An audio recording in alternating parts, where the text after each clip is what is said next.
Então, fazendo uma breve descrição das funções que há no Octave, no MATLAB, para projeto de filtro analógico e para análise desses filtros, a gente observa que uma bem interessante é a FREC-S, onde esse S aqui é para lembrar que é no plano S, na transformada de Laplace, e ela descreve então a resposta em frequência.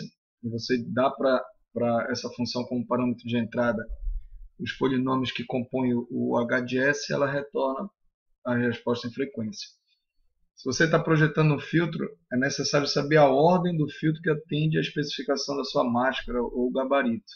E para o Butterworth, existe essa função Butterworth Order, que então esse ButOrd ele retorna a mínima ordem que atende aquelas especificações. E essas especificações são os parâmetros de entrada da função. Uma vez sabendo a ordem e a frequência de corte, porque notem, na hora de especificar um filtro, a banda de passagem ou a banda de rejeição não necessariamente precisam ter relação com aquela atenuação de 3 dB. Então a frequência de corte ela não é necessariamente uma frequência usada para descrever a especificação do filtro. Mas a função ButOrder ela retorna não só a ordem, mas também a frequência de corte, de tal maneira que essa outra função Butter pode ser usada agora diretamente, já que os dois parâmetros de entrada dela são a ordem e a frequência de corte.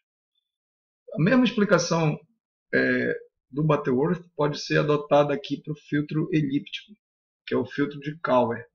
Esse é um filtro muito bom em termos de resposta em magnitude, mas a fase dele, como os polos se aproximam mais do eixo J-ômega, são polos com um fator de qualidade maior, eles tipicamente são filtros que têm a fase ruim, não próxima de linear, principalmente próximo ao final da banda de passagem. Então, é interessante contrastar a ordem que se obtém com Butterworth com a ordem que se obtém com elíptico, por exemplo. Mas o roteiro é o mesmo, só os parâmetros que são um pouco diferentes aqui no elíptico, já que o Butterworth, por ele ter na banda de passagem uma queda monotônica da atenuação, o número de parâmetros que ele exige acaba sendo menor que o do filtro elíptico.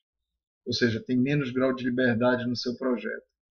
E a poly, mas é uma função que nem é específica de filtro, mas ela é útil, já que ela obtém polinômios a partir de suas raízes.